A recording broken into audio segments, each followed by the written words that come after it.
Hey you guys, and welcome back to Banished, the region of Silverbrook. We are going to be working on this game today, and as you can see, the two towns here to the left are base town, kind of just a little bit of jack of all trades with farmland in between, and then our mining production town over here on the right.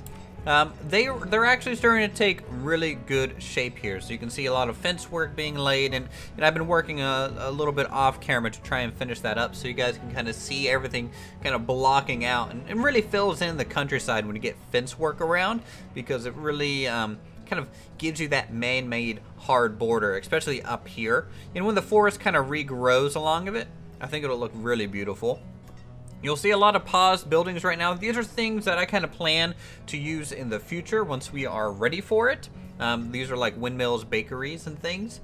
Since we have a bunch of farmland here, eventually once we get wheat, I'll probably upgrade a few of these to wheat, and then we'll get some bakeries kind of making us some bread, and then they can trade that a little bit here throughout the countryside as well. And I think a couple windmills would just help make the countryside even more beautiful up close, and a little bit more filled in.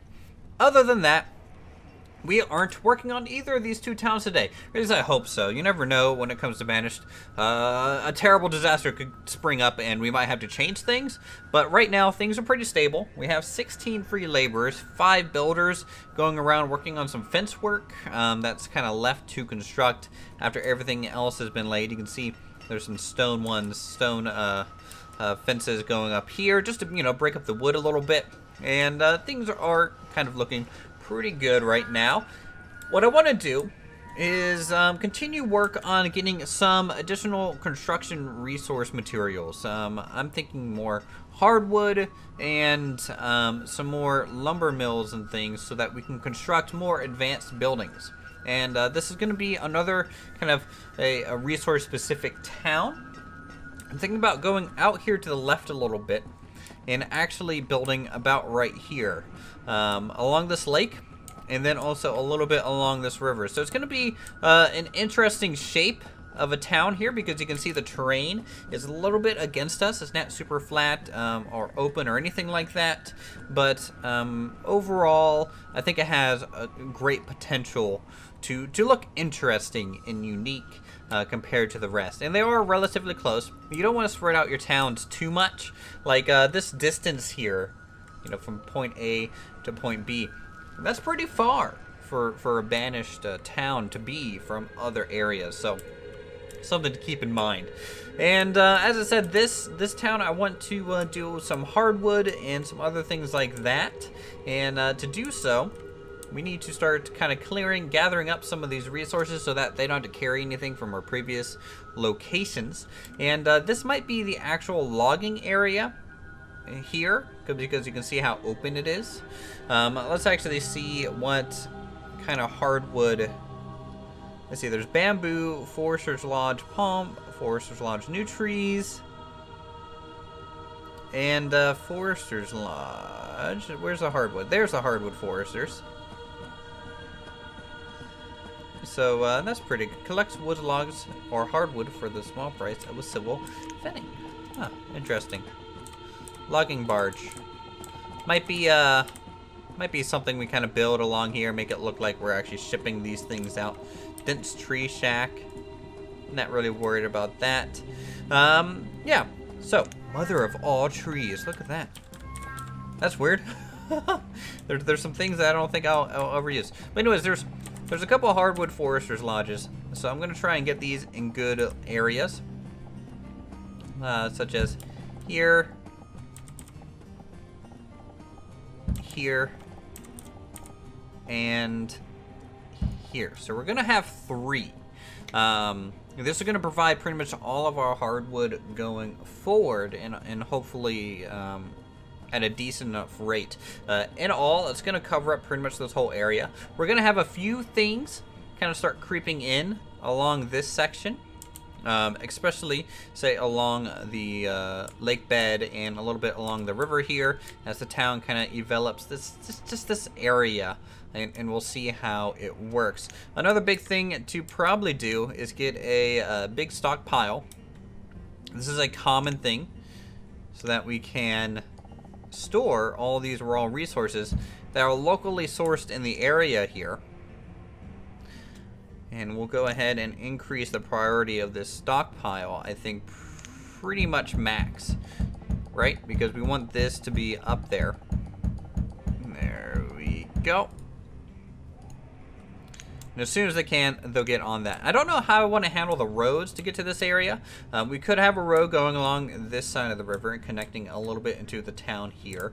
I don't want to have the town too much into this section. You know, I want to keep it relatively sparse. Though we could have a couple sparse farmlands just to fill in some of the gaps. Other than that, most of it's going to be up here. We might run a little bit along the river, do some quay work. You know, maybe a little bit up here as well, and just make that look really nice. And let's just speed up time. See how these people do. Going out here is quite far. It's winter. They're probably not well clothed. Our say we don't currently have a tailor or anything like that making any clothing items.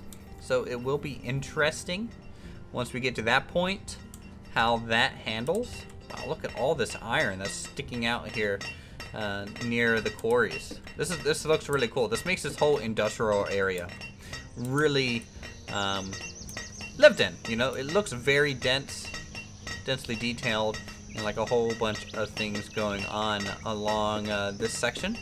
We're probably also going to have a couple more lumber yards. Now this one's making normal lumber, which we do have some of. As you can see, we make about 60 a year or so. I don't have a town hall right now, so there's actually no way for me to know exactly how much lumber we have until we really start building with it. And eventually this will supply all the lumber we need for those hardwood areas up there. I think that's technically to the west, so hopefully they get up there. We have 20 laborers now, which is generally a pretty good amount. They should be working up to the north. What is that? I'm curious. I wonder if that's just a rock they can harvest. Alright, are they doing anything over here yet? No. They're not even close to over here. Oh, I know why. There's no way for them to get there. Pause. That's a problem. Alright. So let's look at some bridges. Let's look at some bridges here. There we go. A little creek bridge will probably be necessary here. You know, something just to get across for now. And we can have a couple.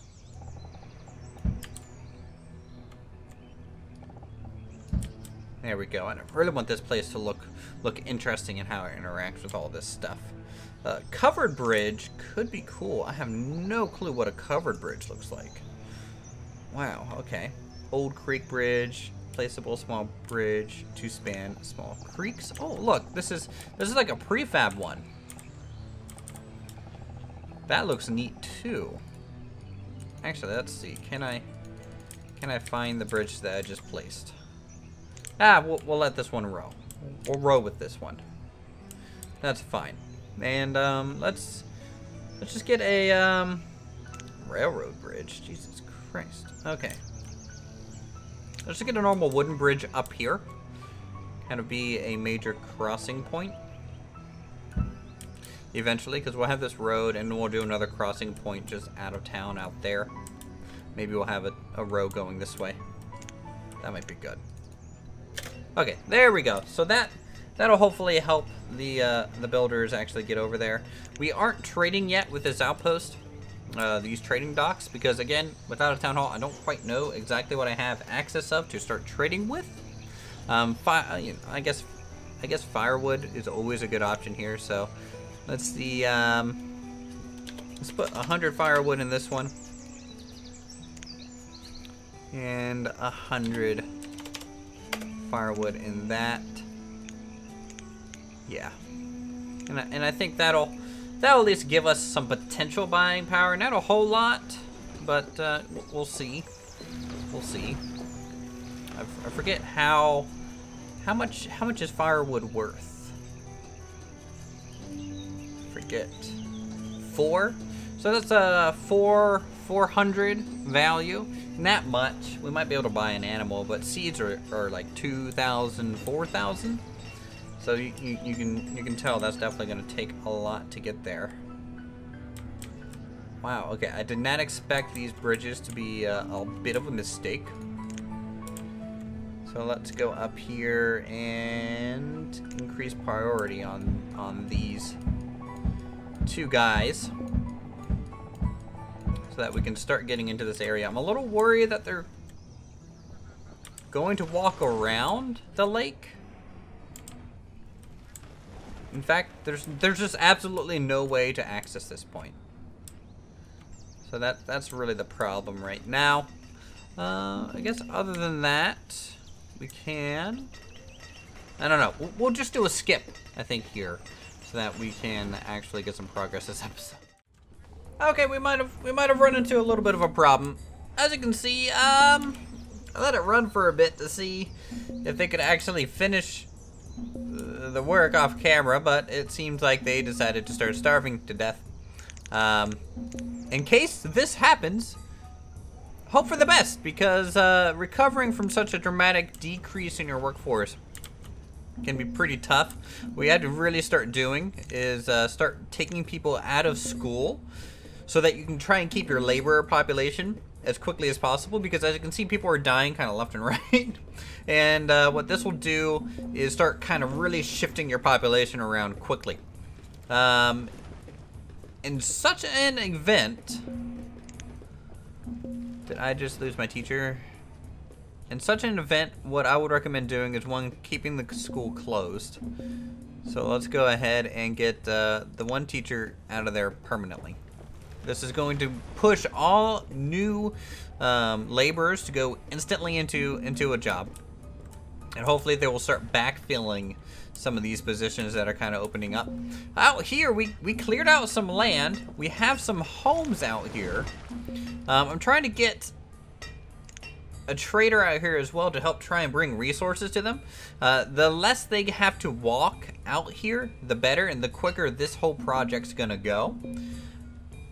The problem is I had to kind of get rid of builders so that they could actually kind of work on replacing all the people losing jobs right now. But since we're losing a big chunk of our population, this actually might be okay, because what's going to happen is our food will start to balance back out as long as we have gatherers and things like that. As you can see, our food is not technically at 0. It's really bouncing to 0 to 100 to 0 to 100. So this is starting to slow down. It's just not ideal. As you can see, we're down to the last remaining 5 here, and I wanted to keep one person as a builder so that we could actually build things. Worst case scenario, what I might have to do is I might have to start taking people out of the mines. Let's go ahead and preemptively do that, so we can gain 4, 5 out of that. 1, 2, 3, 4, and we'll keep one person in the clay pit there. And you just have to start shifting your workforce away from production and start shifting it into survival. So this is a heavy survival mode that we're in right now. Boy, a lot of people are just dying off, and that's not good. Not good at all. This guy, yeah, see, no food's really out here, which is bad. It's real bad. I don't think these guys are gonna make it. No, I don't think they are. Okay.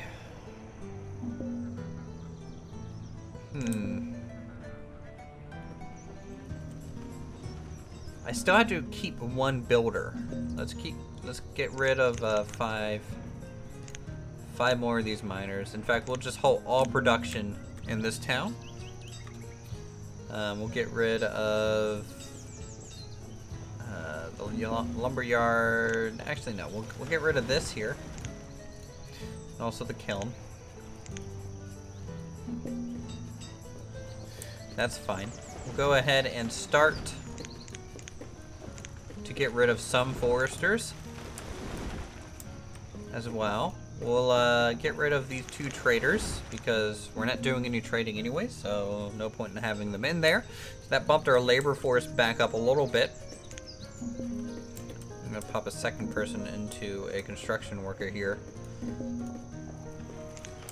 I just hope we're able to recover from this mess.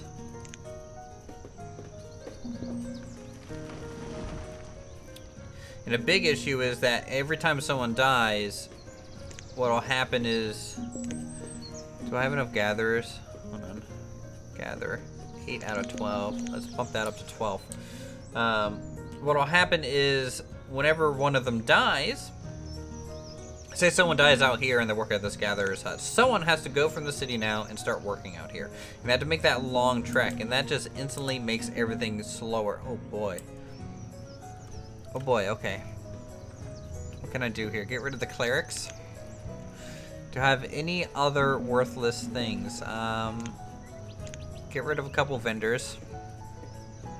Get rid of a woodcutter. Get rid of the herbalist, because I mean, what's the herbalist really gonna do in this case? You know, that's not very useful.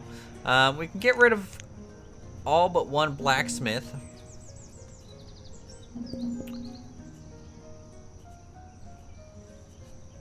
Okay, so you can see the food is getting back up to about 500, 600. So it's not getting down to 0 anymore. Oh man, this is a tough one.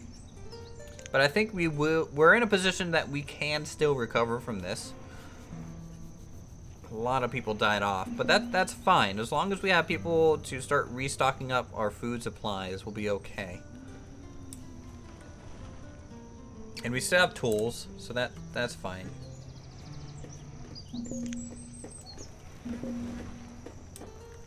Okay, so only one person left starving. So we have no one starving at the very moment. A lot of empty positions. But we have our farms completely working. We have 1,000 food right now, so technically, in theory, we are basically recovered. Winter is here. It's not a great sign for our farms, but that's okay. You can see all these jobs openings. Welcome to the Great Depression of Silverbrook.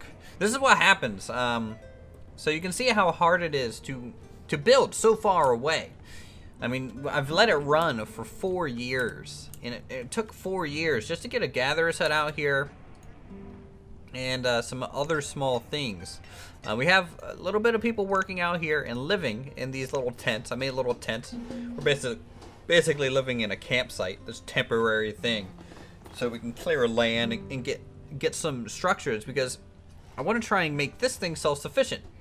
It's super important to make these places self-sufficient so that they can then kind of break off completely in a sense. Maybe not in 100%, but again, the less they have to walk back up there, the better off we are. This episode is a little bit of a failure, but we managed to survive. We're down to 5 laborers, 1 builder.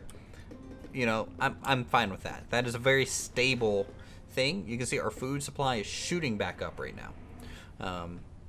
Taking everyone away from production, throwing them into food is a very emergency tactic, but you can see here that it's working. And what I'm going to have to do now is turn the school back on. And what that's going to do is, we still need those educated workers for later. Because again, educated workers work far more efficiently than uneducated workers. So this is going to slow our growth way, way, way down. But hopefully it'll be a stable regrowth back up to where we were. And by the time we are back up to that level, we can hopefully just continue on business as usual.